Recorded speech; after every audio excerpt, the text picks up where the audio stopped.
The fact that you had a sense of luxury, you had a sense of being in sort of 5-star comfort where no cost was being spared. This scores a 10 out of 10. For all practical purposes, it provides you a plush ride. And I think overall as a package, it really works. This car, this SUV offers a lot of value for money features.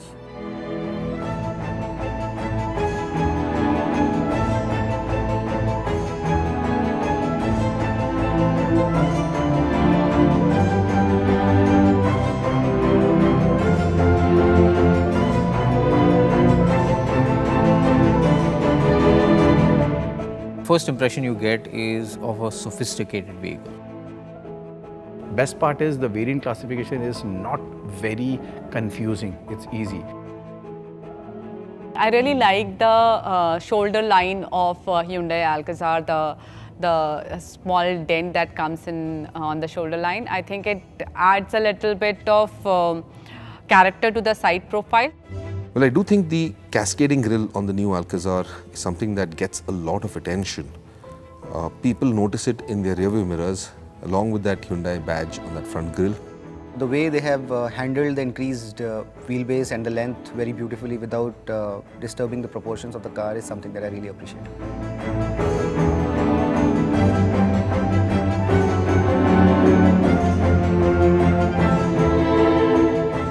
I think I really like the digital instrument cluster of the Alcazar. It is fantastically designed, the UI, the way the graphics come on, the quality, the resolution.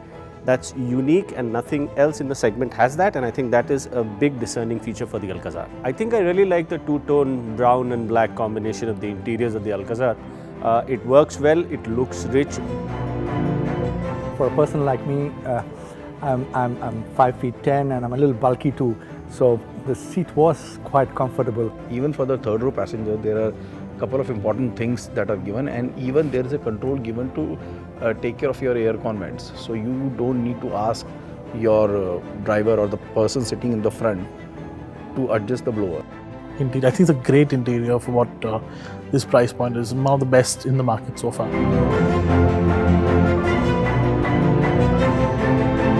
Feels like a proper big 3-row car.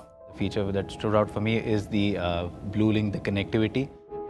360-degree camera is one of the most handy features in SUV of this size especially, but on top of it, the camera quality is nice. I particularly like your Hyundai's focus on safety, right? That's paramount, and I think that's something that consumers are overall going to appreciate.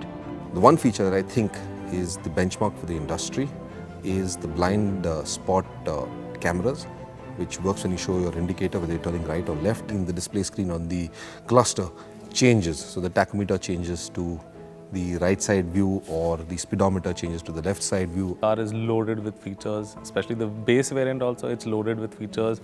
There are more features in it than the competitor's base variant. It feels powerful, smooth, and the peppiness is something which gives you assurance. What I liked about it is that it feels light and doesn't feel like a 6-seater, 7-seater big SUV. It feels pretty compact. It doesn't have that much body roll, it feels stable. I think full marks to Hyundai for tuning the way they have tuned the engine in the Alcazar. I'll talk about the diesel first. It's been tuned very well. The engine is tuned very well. The gearbox pairing has been done very nicely with the engine. So as a result of that, the overall powertrain works cohesively and gives very good, tractable performance.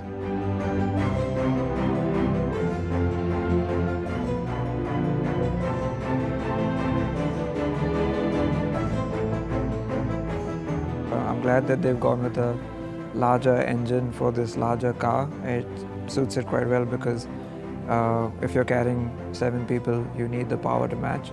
You don't really feel the size when you're driving and maneuvering through traffic, so it's an easy car to live with. So the first time I heard that it was riding on 18-inch wheels, I thought it might be a little harsh, but I was very pleased with the overall suspension setup and the ride quality. The balance was really well done. I like the powertrain combination. I think one of the best things that it does to the car, it gives you that big car feel, a big SUV feel. The 2-liter petrol motor along with the automatic transmission is a gem. It's an absolute gem. Hyundai.